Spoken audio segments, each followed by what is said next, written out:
not a good start.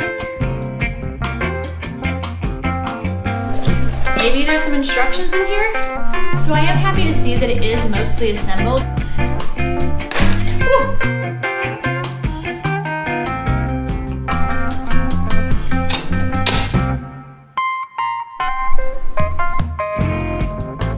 Now they are tight and they move the tire.